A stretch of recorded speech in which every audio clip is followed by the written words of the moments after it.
Hace unos domingos atrás iniciamos una serie que le titulamos Dios y la sanidad física. Hemos hablado muchos temas, hemos enseñado, sobre todo en el primer servicio, que es por lo general donde estoy enseñando, hemos hablado muchos temas. Y hoy corresponde cerrar esta serie de temas de la sanidad de Dios.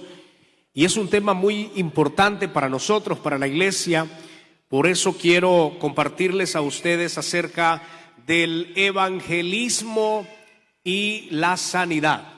Vamos a hablar acerca de la manifestación del reino de Dios aquí en la tierra.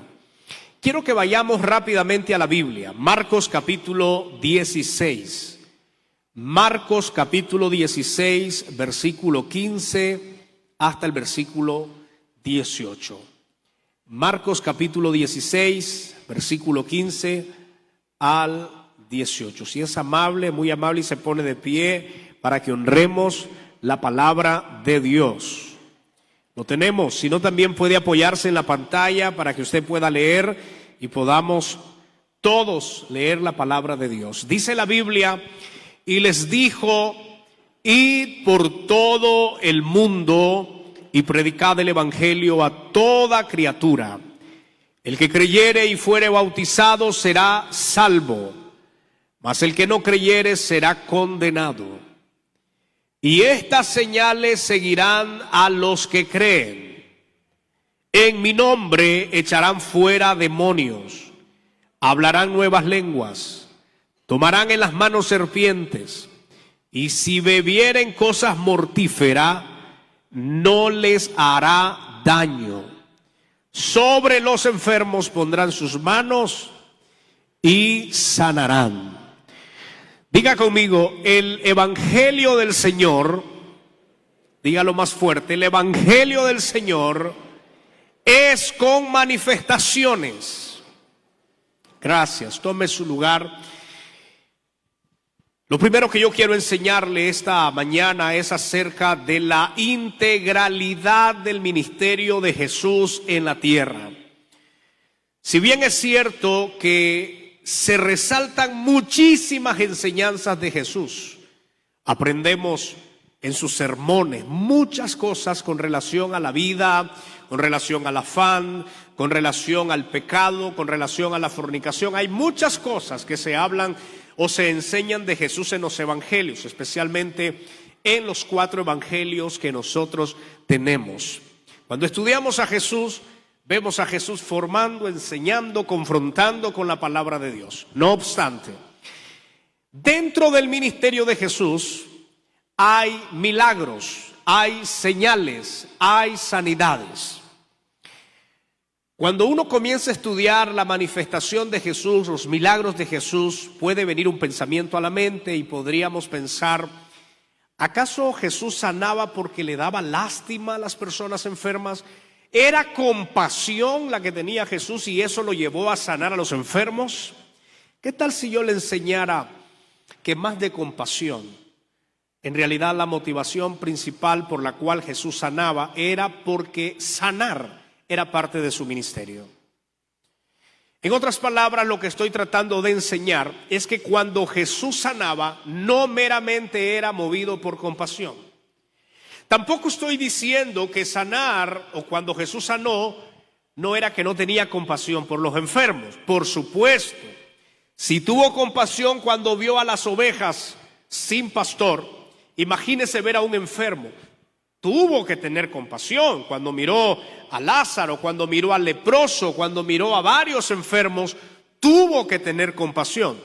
Pero estoy diciendo que la principal razón por la cual Jesús sanó no fue por la compasión. Jesús sanaba porque era parte de su ministerio. Jesús enseñaba, Jesús predicaba, pero Jesús dentro de su ministerio integral, la sanidad, los milagros y las señales eran parte de su ministerio. Entonces, cuando Jesús viene a la tierra, Él predica, enseña y sana a los enfermos. Y estas acciones de las cuales estamos hablando no eran meramente compasivas, sino que el reino de Dios El reino que manifestó Dios es un reino donde se manifestaba el poder de Dios. ¿Estamos acá? No nos queda duda de que Jesús de Nazaret, su ministerio era integral. Incluían enseñanza, predicación, formación, pero también la sanidad y los milagros. Ese es Jesús. ¿Qué pasó con la iglesia primitiva? Porque después de Jesús forma una iglesia, forma a discípulos y los discípulos comienzan a ganar a más personas. Estas personas son parte de lo que conocemos como la iglesia primitiva. ¿Pero qué? ¿En qué creía la iglesia primitiva? ¿Cuáles eran los valores de la iglesia primitiva? ¿En qué ellos se centraban? ¿Cuál era el método de la iglesia primitiva? Vamos a ver el modelo entonces del Nuevo Testamento. En pocas palabras, los apóstoles continuaron el ministerio de Jesús que él realizó en la tierra. Los discípulos comenzaron a proclamar el evangelio acompañado también de señales y de prodigio. Quiero que vaya a la Biblia. Hechos capítulo 5. Hechos capítulo 5 versículo 12 al 16. Hechos capítulo 5 versículo 12 al 16. Y por la mano de los apóstoles se hacían muchas señales y prodigios en el pueblo, y estaban todos unánimes en el pórtico de Salomón. De los demás, ninguno se atrevía a juntarse con ellos, mas el pueblo los alababa grandemente. Y los que creían en el Señor aumentaban más, gran número así de hombres como de mujeres, tanto que sacaban los enfermos a las calles y los ponían en camas y lechos, para que al pasar Pedro, a lo menos su sombra cayese sobre alguno de ellos. Y aún de las ciudades vecinas muchos venían a Jerusalén, trayendo enfermos y atormentados de espíritus inmundos, y todos eran, dice la Biblia, hermanos, sanados. ¿Qué pasó entonces con el ministerio de Pedro? ¿Qué pasó con el ministerio de Pablo? ¿Qué pasó con el ministerio de los apóstoles? Su ministerio estaba enfocado no solo en enseñar, no solo en predicar, no solo en formar, también era acompañado de señales y de prodigio. La Biblia lo dice, que hubo una ocasión donde los enfermos eran tantos que tuvieron que sacarlos a las calles. Los sacaron en camas, los sacaron en lecho. Eran personas paralíticas, eran personas que no tenían la movilidad. Y estas personas eran puestas en las calles porque sabían que el apóstol Pedro iba a pasar. Y ellos decían, aunque la sombra pueda llegar de Pedro a ellos, yo sé que van a recibir sanidad. Y Pedro pasaba, y según los testimonios, es que las personas con la sombra de Pedro, ellos eran sanados de toda enfermedad. Pero no solo eso, la Biblia dice que mientras ellos ejercían su ministerio en Jerusalén, muchos alrededor llevaban enfermos a Jerusalén, llevaban paralíticos a Jerusalén, y dice la Biblia que todos eran sanados de la enfermedad. ¿Qué estoy enseñando? El ministerio de los discípulos, el ministerio de la iglesia primitiva, el ministerio de los apóstoles no se limitó a la enseñanza, no se limitó a lo teórico. Ellos también siguieron el ejemplo de Jesús de manifestar el poder de Dios, y entonces habían sanidades, habían liberaciones, personas en el lecho se levantaban, personas que estaban postradas en las camas por años se levantaban, porque el poder de Dios respaldaba a los discípulos. ¿Está aquí usted conmigo? Por eso la sanidad y los milagros no han sido para la iglesia primitiva eventos aislados, era parte de la misión. Cuando los discípulos comenzaron el ministerio, ellos sabían que tenían que seguir el ejemplo de Jesús. Jesús predicaba, Jesús formaba, Jesús enseñaba, pero además de eso traía el poder de Dios a la tierra para que los enfermos pudiesen ser sanados. No nos queda duda entonces a nosotros que Jesús en su ministerio fue integral. No nos queda duda a nosotros que la iglesia primitiva también fue integral. No solo se limitaban a un aspecto, sino que también sanaban a los enfermos. Ahora bien, usted dirá, pastor, pero ¿cuál es el propósito? ¿Por qué razón los milagros fueron parte importantísimo en el desarrollo de la iglesia? ¿Por qué habían señales, prodigios, maravillas? Y yo tengo al menos 3 propósitos que les quiero compartir, por los cuales los milagros y las sanidades fueron una necesidad y siguen siendo una necesidad para la iglesia moderna. Primero, el primer propósito por el cual los milagros y las sanidades estuvieron en el ministerio de Jesús, de la iglesia de los apóstoles, fue para confirmar el mensaje.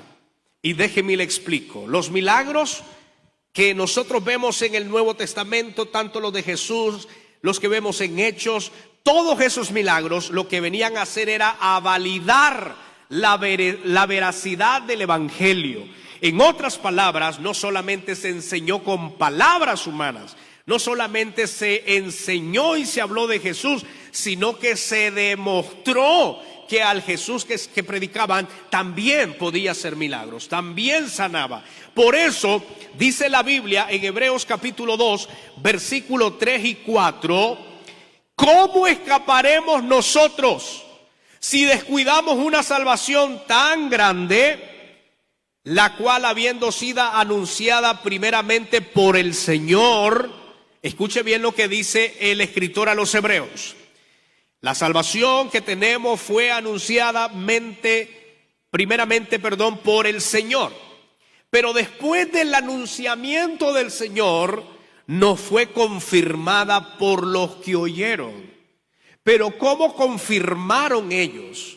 Dice el versículo 4, testificando Dios juntamente con ellos, con señales y prodigios y diversos milagros, repartimiento del Espíritu Santo según su voluntad. El escritor a los Hebreos dice que el mensaje que nosotros tenemos, que la salvación que nosotros tenemos, primeramente fue anunciada por Cristo y después fue confirmada por los que oyeron. ¿Quiénes oyeron? Los apóstoles. ¿Quiénes oyeron? Los primeros creyentes. Pero ¿cómo lo confirmaron? ¿Cómo afirmar y cómo decir que Jesús es verdadero? ¿Cómo afirmar que Jesús es el Mesías? ¿Cómo afirmar que Jesús tiene poder y que Jesús es Dios? Hay confirmación en cuanto a señales, prodigios y diversos milagros. No sé si me estoy dando a entender, pero lo que yo estoy tratando de enseñar esta mañana es que el primer propósito por el cual vemos milagros en la Biblia, vemos milagros en el ministerio de Jesús, vemos milagros en la iglesia primitiva, era para confirmar el mensaje. Que el mensaje que se predicaba no era simplemente un discurso, no era simplemente un mensaje superficial, sino que había confirmación a través de los milagros. Entonces diga conmigo, el evangelio, dígalo conmigo, el evangelio fue confirmado con milagros. ¿Cuántos dicen amén? La segunda razón por la cual los milagros y las sanidades fueron parte integral del evangelio es para atraer multitudes. Las señales atraían a las personas abriendo puertas a la proclamación del evangelio. Dice Juan capítulo 6 versículo 2. Juan capítulo 6 versículo 2. Y le seguía gran multitud. Le seguía gran multitud porque veían, ¿qué veían, hermanos? Las señales que hacía ¿en quién? En los enfermos. ¿Qué provocó que las personas siguieran a Jesús? Provocó cuando Jesús hacía señales en los enfermos. No es lo mismo escuchar un discurso a que ver manifestación del poder de Dios. Por eso los milagros y las sanidades tenían como propósito atraer multitudes. ¿Qué pasó en el día de Pentecostés? En el día de Pentecostés, en el derramamiento del Espíritu Santo, uno de los milagros que ocurrió fue hablar en nuevas lenguas. En realidad lo que hablaron fueron idiomas, dialectos. Y ellos, hermanos, comenzaron a hablar idiomas que desconocían. Muchos de los que estaban llenos del Espíritu Santo en el aposento, que fueron alrededor de unas 120 personas, comenzaron a hablar en nuevas lenguas, según el Espíritu les daba. Las personas a su alrededor, mientras celebraban el día de Pentecostés, comenzaron a escuchar: él está hablando mi idioma, está hablando mi dialecto, pero ¿cómo es posible que hable mi dialecto? ¿Cómo es posible que conozca lo que es mi idioma? ¿Cómo puede pronunciar? ¿Cómo puede alabar a Dios en mi idioma? El Espíritu de Dios le dio a esas personas que estaban reunidas allí, les dio la oportunidad, la bendición de que hablaran idiomas que no conocían. Dice la Biblia que después de que Pedro explica la razón de lo que está sucediendo, la palabra del Señor afirma que cuando Pedro hace la invitación de que abran el corazón, como 3,000 personas se rindieron a los pies del Señor. Un milagro, una manifestación hace posible que las multitudes lleguen al Señor. Entonces escuche lo que le estoy diciendo. ¿Cuántas personas seguían a Jesús? Multitudes. ¿Por qué seguían multitudes a Jesús? Porque miraban las señales que Él hacía en los enfermos. ¿Queremos multitudes nosotros? Hay que comenzar a pedirle al Señor milagros, sanidades y prodigio dentro de su pueblo. Una de las cosas que está confirmada en cualquier contexto es que cuando las personas ven milagros evidenciados, no inventos, evidenciados, quedan sin palabras. No pueden refutar, no pueden contradecir. ¿Cómo contradecir a aquel que estaba 38 años en un lecho paralítico sin poder caminar? Todos lo conocían. ¿Y cómo poder refutar que cuando Jesús le dijo: levántate, toma tu lecho y anda, y esta persona levantó y se fue como si nada? ¿Cómo podés refutar que esa persona es falsa? ¿Está escuchando? Las multitudes vinieron a causa de los milagros. Habían cantidades de personas. El segundo mensaje poderoso de Pedro se convirtieron como 5,000 personas. Si usted suma, llevamos 8,000. Y más las demás personas que comenzaron a convertirse, personas nobles, personas pobres, personas de mucho alcance, comenzaron a convertirse. Carceleros comenzaron a convertirse. Centuriones comenzaron a convertirse porque vieron poder de Dios en la iglesia.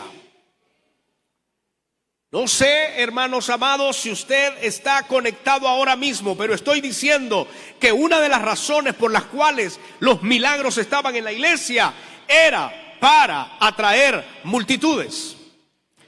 Y número 3, era para la demostración del poder de Dios.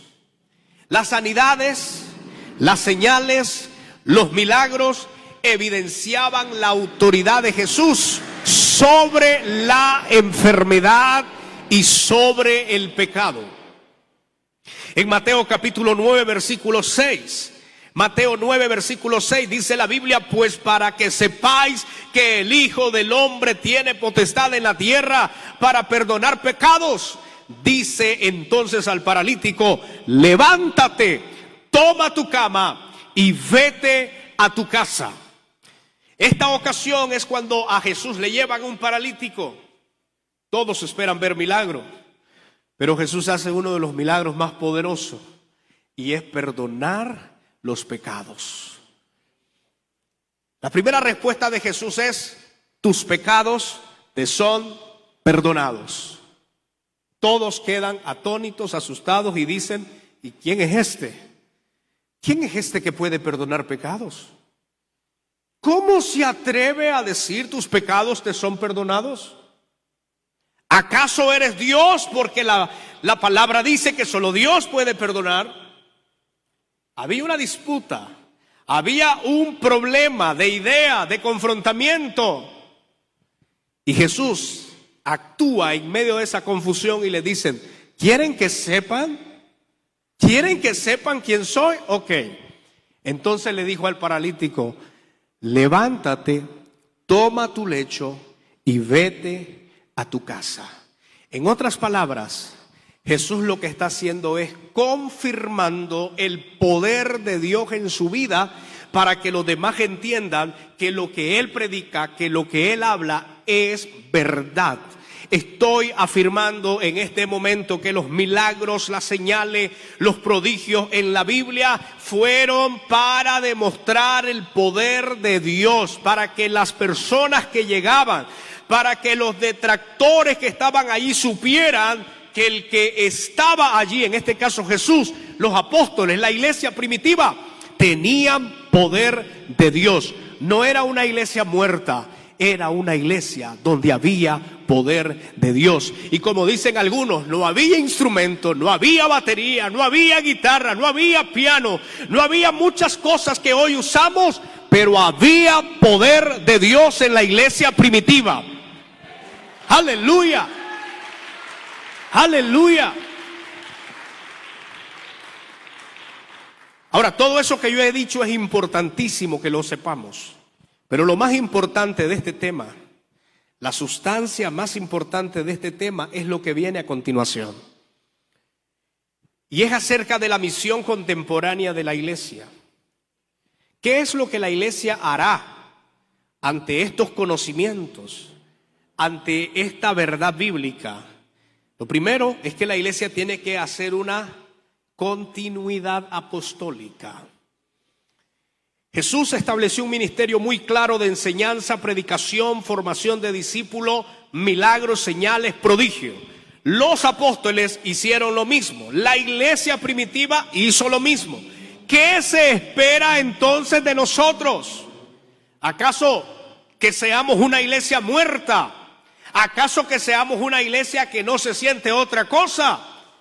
Desde el punto de vista de la Biblia, Dios está esperanzado y está esperando que usted y yo tengamos una continuidad apostólica.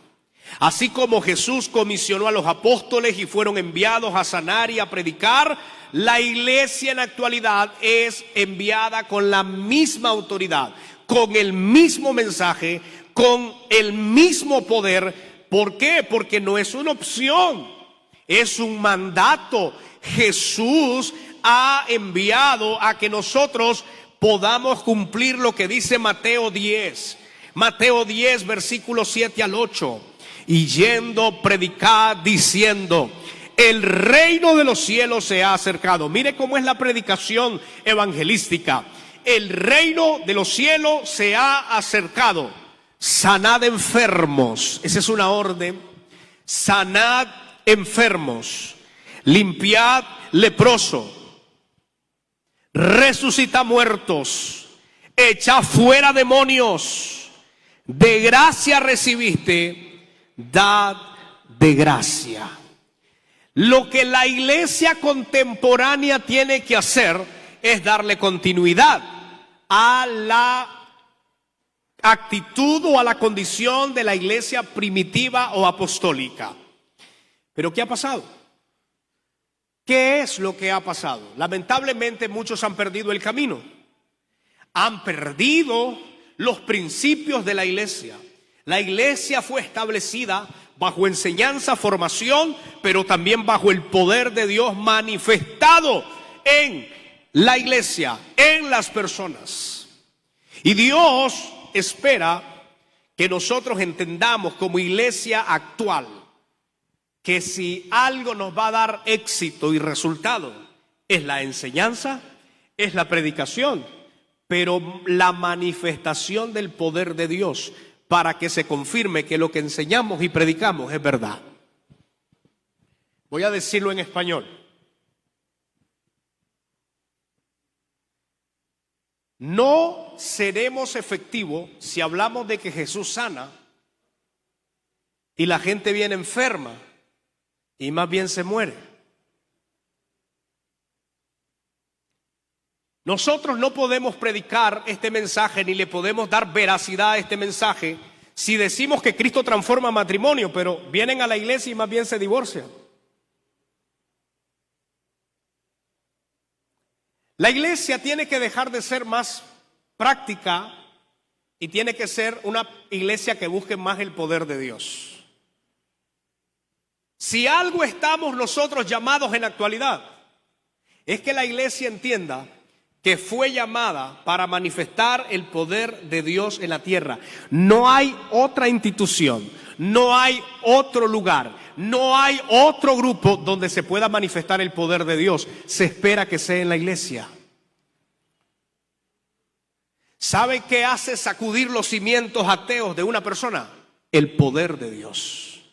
¿Sabe qué hace sacudir a las personas de su incredulidad? El poder de Dios. Tú puedes refutarme teóricamente lo que yo estoy diciendo. Puedes refutarme con palabrerío e inclusive puedes traer una enseñanza contraria a la que yo estoy diciendo, pero no me vas a contradecir si Dios levanta a un paralítico en este lugar. Mis hermanos amados, la iglesia contemporánea tiene que entender que fue llamada para sanar enfermos. Fue llamada para que las personas reciban una transformación. La iglesia tiene que ser ese lugar donde las personas vienen enfermas y se sanan, donde las personas vienen deprimidas y se van con gozo. La iglesia tiene que ser un lugar donde las personas que llegan y están en condiciones de fracaso, de deuda, de destrucción, de pena moral, puedan encontrar el poder de Dios y puedan ser liberados. Ese es el propósito de la iglesia, que la iglesia entienda y que no pierda su enfoque. Pero tenemos un grave problema. Diga conmigo, tenemos un problema. Miren, el poder de Dios no se va a manifestar en gente incrédula. El poder de Dios no se va a manifestar en lugares donde ni buscan. En lugares donde ni ayunan. ¿Qué es eso, pastor? Dirán algunos. ¿Ayunan? ¿Qué es eso? Porque algunos lo desconocen, no saben de qué estoy hablando. No están orando. El poder de Dios se provoca. Y le voy a decir por qué, y le voy a enseñar bíblicamente por qué se provoca. Porque algunos pueden ser muy tediosos en esto. Dice la Biblia que la vida de los primeros cristianos era una vida que tenían en comunión todas las cosas. Estas personas del primer siglo, los primeros cristianos que son tan diferentes a nosotros hoy, en muchas cosas, para iniciar lo espiritual, agárrese de la silla, hermano. Si se duerme le conviene. Pero escuche, por favor. Los cristianos primitivos eran personas que compartían el pan, tenían en común todas las cosas, vendían sus propiedades y nadie era dueño de nada.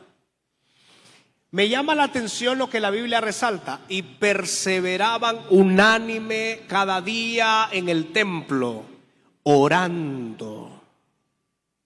¿Saben por qué el poder de Dios se manifestaba? Porque había oración.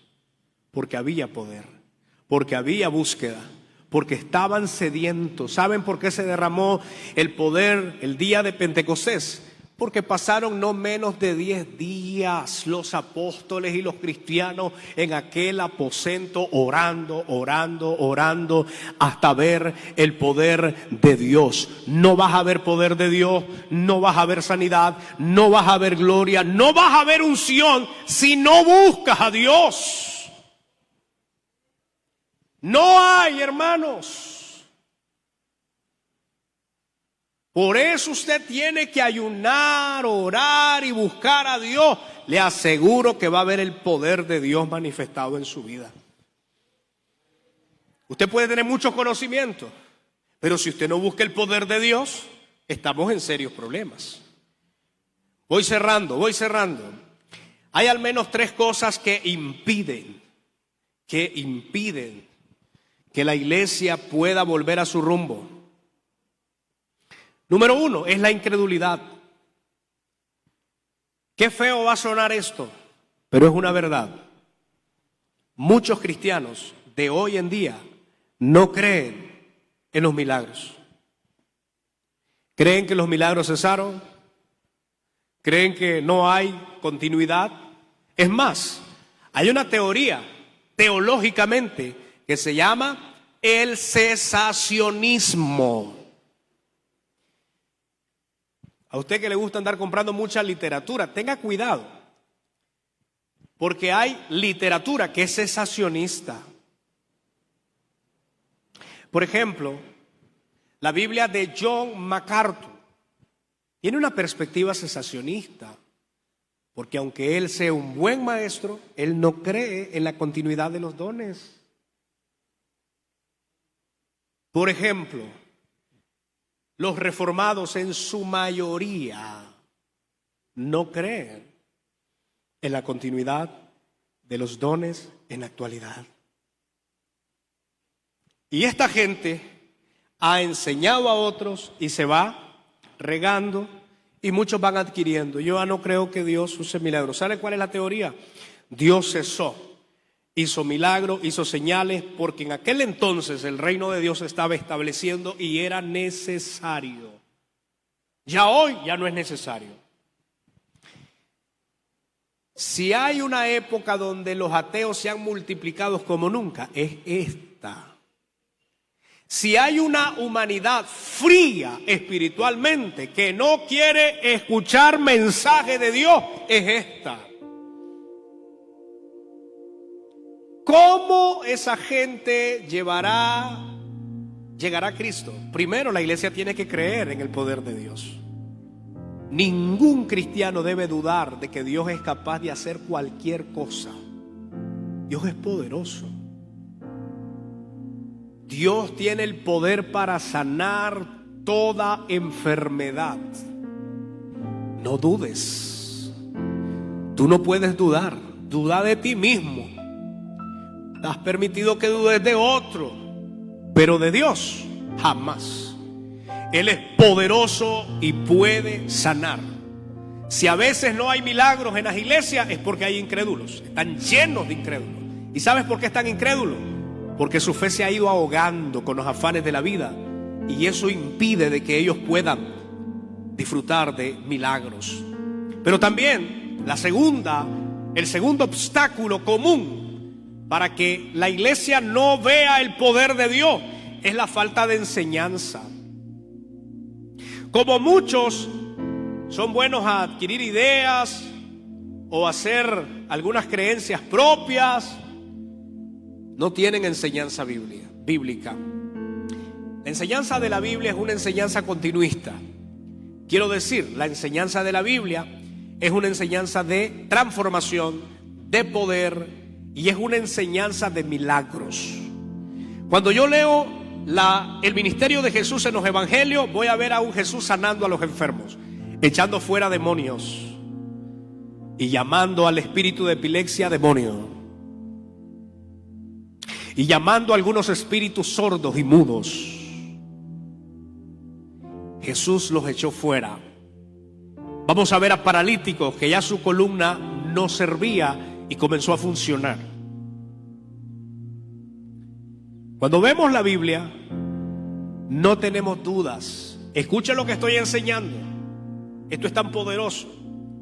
Cuando leo la Biblia literal, sin ningún apoyo, ningún comentario de ningún cesacionista por ahí, cuando leo la Biblia desde una perspectiva literal, y no estoy ni usando diccionario ni nada, la estoy leyendo, va usted a encontrar una Biblia de milagros. En toda la Biblia se registran milagros. prodigios, señales, maravillas. Dios no ha cambiado. Dios sigue siendo el mismo. Si una persona adopta una enseñanza contraria, entonces es antibíblica y es una persona anticristo. La falta de enseñanza hace que las iglesias dejen de creer en el poder de Dios. La falta de formación bíblica hace que la gente se vaya y deje de creer en el poder de Dios. Y por último, uno de los obstáculos también es el temor al fracaso. ¿Y por qué el temor al fracaso? Muchas personas les da miedo orar por alguien y que Dios no se manifieste. A muchas personas les da miedo imponer la mano sobre un enfermo y que en vez de sanarse se muera. Y dicen, mejor evito. Y por ahí no se sana. Y por ahí no se levanta. Y por ahí se empeora. Bueno, no eres tú. ¿Acaso eres tú el que lo levantas? ¿Acaso eres tú el que sanas? ¿Acaso eres tú el que tienes el poder para levantarlo? Yo voy a ir en el nombre de Jesús. Voy a orar, voy a ungirlo, como dice la Biblia. ¿Está alguno enfermo entre vosotros? Llame a los ancianos de la iglesia, únjanlo con aceite. La oración de fe sanará al enfermo. Si él ha cometido pecado, también le serán perdonados. Entonces la Biblia dice que oremos por los enfermos, que vayamos en fe y que reprendamos las enfermedades. Eso es lo que dice la Biblia. El temor al fracaso hace que las personas dejen de ver el poder de Dios en sus vidas. Este reino es por fe, hermano. Usted no puede moverse. Usted no puede moverse por su conocimiento intelectual. Usted no puede moverse por ideas preconcebidas. Muévase en fe. El evangelio del reino de Dios en la tierra, manifestado con poder, señales y prodigios, es un asunto de fe. Por eso yo no estoy orando por un enfermo. Señor, si quieres, sánalo. Señor, tal vez lo pueda sanar. No, yo oro con fe. Que algunos se van a enfermar para morirse, ese no es mi problema. Y sé que se van a morir aunque oremos por sanidad. Pero como yo no sé si el que esté enfermo es para morir, yo voy a hacer un acto de fe. Aquí alguien puede venir ahora y decirme, tengo un diagnóstico de un cáncer. El médico dice que tengo 3 meses de vida. ¿Qué creen ustedes que le voy a decir yo?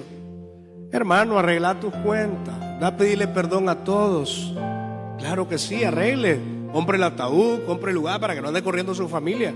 Jamás. Vamos a orar con fe. Y le vamos a motivar y le vamos a decir, hermano amado, creemos en un Dios que puede sanar.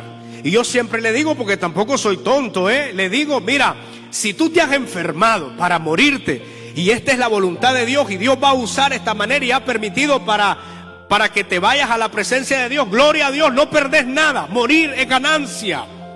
Pero voy a orar con fe y no voy a dudar que Dios te puede sanar de ese cáncer. Y voy a orar con fe y en el nombre de Jesús oramos, imponemos las manos y declaramos sanidad. La oración de fe sanará al enfermo. Si Dios permitió esa enfermedad para manifestar su poder, bueno Dios, ahora lo harás. Porque para eso fue llamada la iglesia, para confirmar el mensaje, para predicar el mensaje y hablar de un Cristo que tiene poder todavía. Aleluya. Él puede sanar. No tengas temor al fracaso. Yo no voy al hospital cuando logro ir y alguien está enfermo. No voy dudando. Voy con fe, con fe, con fe. Mis hermanos amados, estas 3 cosas han paralizado a la iglesia: la incredulidad, la falta de enseñanza, porque desconocen al Dios que sirven, desconocen a Cristo, y también el temor al fracaso. Quiero concluir. El evangelismo y el reino de Dios en la tierra es un reino con poder. Este evangelio que nosotros predicamos es más que palabras. Si este evangelio que nosotros predicáramos fuese solo palabras, fuésemos como todos los grupos religiosos y sectas que hay por ahí. Este evangelio que nosotros predicamos es un evangelio de poder. Pablo dijo: yo no me avergüenzo del evangelio, porque el evangelio, ¿qué es? Diga conmigo: el evangelio es poder de Dios. Significa que donde llegue este evangelio, el poder de Dios llega también. Significa que donde llegue este evangelio, al hospital, a la cárcel, al matrimonio destruido, a la familia disfuncional, donde llegue este evangelio hay poder de Dios. No estamos hablando de simples palabras. Si no, véase usted dónde está sirviendo a Dios después de quién era, después de quiénes éramos. Porque el mayor milagro que Dios ha hecho en nosotros es cambiarnos nuestras vidas. ¿Cómo no voy a creer en el poder de Dios si nos sacó de donde no estábamos haciendo nada? No servíamos socialmente en muchas áreas para nada. No teníamos nombre. El Señor nos dio identidad. Por eso estoy diciendo, un evangelio de poder. Eso es lo que Dios quiere que hablemos. Hablamos un evangelio de poder, de vida que transforma, que cambia. Estelí no volvió a ser igual desde que el evangelio llegó. Amén. Ningún lugar vuelve a ser igual desde que este evangelio llega. Tu familia jamás será igual desde que el evangelio llegó a tu corazón. Jamás. Mi vida no fue igual. Porque lo que recibí no fue una palabra de hombre, no fue una palabreríos o palabrerías de hombre, fue poder de Dios. Y ese poder de Dios hace posible que nosotros miremos a un Dios poderoso manifestado. Dios quiere una iglesia comprometida con el modelo del Nuevo Testamento. A mí siempre me preguntan: pastor, ¿con qué modelo trabaja? ¿Con qué modelo debería trabajar? Hay un modelo. Es el modelo de Jesús, el modelo de la iglesia primitiva. Escuche lo que le voy a decir, porque esto es tan importante. Pastor, pero deberíamos hacer esto otro. Mucho ayuno, otros 40 días y otros ayunos. Qué barbaridad, pastor. Viene semana de oración. No, estamos cansados. Una semana de oración. Hubiera de hacer concierto, hubiese de hacer, no sé, una noche de traje. Sin vergüenza. No hay otro modelo. La iglesia ha funcionado por la historia, por los años y años, más de 2000 años, orando. Fundamento bíblico, el fundamento de los apóstoles. Hermano, no ha sido otra cosa la que ha sostenido la iglesia en la actualidad hasta estos tiempos. No hay otro método. La evangelización, la predicación, la demostración del poder de Dios, esa es la iglesia del Nuevo Testamento. Esa debería ser nuestra iglesia. No tenemos que estar pensando en tantas cosas. Pensemos en lo que la iglesia primitiva hacía. Y le voy a recomendar, vaya, lea por favor Hechos capítulo 2 a su casa. Lee el capítulo 3 y lee el capítulo 4, por favor. Léalo. No se necesita ciencia para entender lo que la iglesia primitiva hacía en sus primeros días. Eso es lo que ha hecho que la iglesia pierda el desenfoque, porque está adaptando modelos, formas, otras estrategias, y está descuidando la razón de ser de la iglesia. La razón de ser de la iglesia, aunque para muchos es aburrido, lo mismo: ayuno, oración, ayuno, oración, ayuno, oración, lectura, otra vez ayuno, otra vez oración. Oh, no, lo siento. Si a usted le dijeron que ser cristiano es de otra manera y que va a sobrevivir de otra manera, lo engañaron. No hay otra forma, hermanos. Y si la iglesia vive el modelo del Nuevo Testamento, vamos a ver poder de Dios. ¿Qué provoca el poder de Dios? Gente en oración. ¿Qué provoca el poder de Dios en las iglesias? Gente ayunando. ¿Qué provoca el poder de Dios en las iglesias? En cualquier lugar donde vaya, personas con fundamento y adoración genuina al Señor. Otra cosa no mueve a Dios. ¿Quieres ver sanidades? Bueno, busquemos a Dios. ¿Quieres ver milagros? ¿Quieres ver respaldo en tu ministerio? No hay otra cosa, hermano. A nosotros nos mandan a estudiar teología, licenciatura, maestría, esto y lo otro. Eso es secundario. Si supieran que los demonios ni mente le ponen a esos títulos que guardamos nosotros. Eso no tiene poder, esos son conocimientos importantes, pero no es lo más importante. Por eso me encanta escuchar a algunos ancianos predicadores, pastores del pasado, que intelectualmente no eran muy buenos y no hablaban muy bien, no pronunciaban muy bien las palabras, pero había poder de Dios. Había poder de Dios. Como conocido a personas que oran, ayunan y ven la manifestación de Dios. Hoy más que nunca la iglesia necesita ver y experimentar el poder transformador. Con esto sí termino, hermanos. Decimos como 7 veces que vamos a terminar, pero con esto sí termino. Miren, yo soy joven, hermanos, para aclarar dudas, ¿verdad? Cada día en mi contexto yo veo una generación peligrosa. Las personas que ya son adultas acá, estamos hablando de 70, 80 años. Sé que hay algunos por acá, no vuelta a ver a nadie, hermano. 60, 70 años. A la actualidad, en todos los contextos, la iglesia ha cambiado un montón. El problema es que ha mejorado en muchas cosas, pero ha ido dejando la esencia donde está el poder de Dios.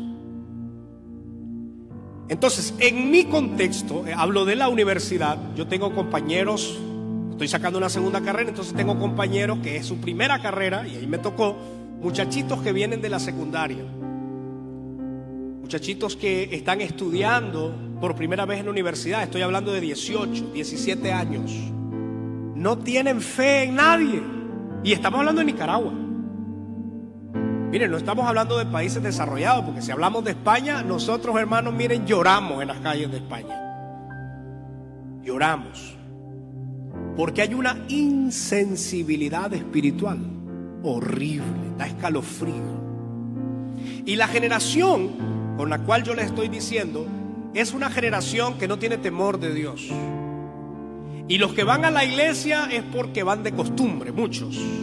Y muchos ni ayunan, ni oran, ni leen. Una generación que está entretenida en el televisor, en el celular, perdiendo el tiempo en juegos y en montones de cosas. Y lo que menos sabe Biblia, lo que menos sabe de Dios. Esa es la generación que nos va a relevar a nosotros. La generación de ayuno, la generación de oración, la generación de búsqueda, la generación que no le tenía miedo a los demonios. Alguien se endemoniaba y todos decían, a ver, ¿qué pasó? Venga, tráiganlo, oremos. Y lo echaban fuera. Esta generación actual hasta se asustan cuando una persona está orando en lenguas. Lo ven extraño. Lo cuestionan. Y esta generación cada día va ganando, porque estamos en una generación humanista, está agarrando mucha fuerza. Y la iglesia del Señor, ¿cómo va a sobrevivir en ese contexto? Hay una contextualización de la religión. Tengo amigos hoy que yo tengo mis fundamentos bíblicos bien fundamentados, ellos desde otra perspectiva lo defienden y lo ven normal y lo creen, y me pueden escuchar predicar a mí y les da igual. Dicen, no, es una opinión, hay que respetar. Está humanizado todo el contexto, tanto así que yo ahora puedo estar hablando que la idolatría es mala, que no debemos adorar a los santos, y el que está escuchando me dice, es una opinión, hay que respetar. Escúcheme los jóvenes lo que estoy diciendo, no estoy mintiendo. Hay una generación de mucho respeto. Respeta, hijo. Que me dijeron que me voy a perder. Bueno, es una opinión. Que los que no creen en Jesucristo van al infierno. Es una opinión, es una teoría. Así como hay la teoría del Big Bang, la teoría creacionista. Son teorías. Ese es el contexto actual. Y perdonen por estar haciendo tan extenso esta parte, pero no me puedo ir de acá sin decir esto. ¿Cómo vamos a alcanzar esta generación? Lo que antes conocíamos como demonio hoy se conoce como una enfermedad. Lo que antes se le llamó demonio hoy es epilepsia. Algunos espíritus sordos y mudos eran demonios. Hoy se le puede conocer como una deficiencia auditiva natural. ¿Cómo vamos a alcanzar a esta generación? Yo les soy honesto, hermanos. Con teorías y enseñanzas como nosotros lo hacemos, no lo vamos a alcanzar. Nos van a decir, son opiniones. Hay que respetar, son evangélicos. Nosotros somos católicos, somos testigos de Jehová, somos mormones. Hay que respetar. Esa es la generación actual. Esta generación no se va a alcanzar con teorías. Lo siento. No se va a alcanzar diciéndole, pero míralo, aquí dice la Biblia. Ellos te sacan un dispositivo y te dicen, no, esa no es la traducción original. Es más, ese pasaje no está en el original. Además fue escrita en griego. No. Esas son las respuestas. Pero es que mira, Jesús dice que Él es el camino, la verdad y la vida. Bueno, Mahoma también dice que Él es el camino a Alá. Y también lo dice el libro de Mahoma. Mira, la Biblia enseña que hay un solo Dios, una sola palabra, una verdad. Bueno, José Smith tuvo una revelación, se le presentaron ángeles. Y están las planchas, está el famoso libro del Mormón. Es lo que creemos. Yo no estoy diciendo que la palabra no tiene poder. Y no estoy diciendo que lo que enseñamos no tiene poder. Estoy diciendo que más allá de una enseñanza teórica, la gente tiene que ver el poder de Dios evidenciado en lo que estamos diciendo. Si decimos que Cristo transforma y que cambia, la gente tiene que ser evidencia de eso. Si decimos que el Señor sana enfermedades, entonces los médicos que saben y han confirmado que el diagnóstico es destructivo, tienen que confirmar, es verdad, no hay nada después de otra evaluación, no hay enfermedad, está sano. ¿Cómo lo explicas? No tenés explicación. Tenemos que orar, iglesia, porque Dios quiere que esta iglesia moderna pueda entender que no vamos a vivir solo de palabreríos, hay que demostrar lo que enseñamos. Amén. Oremos a Dios, que Dios nos ayude. Póngase de pie. Gracias, Señor. Gracias, Señor. Aleluya.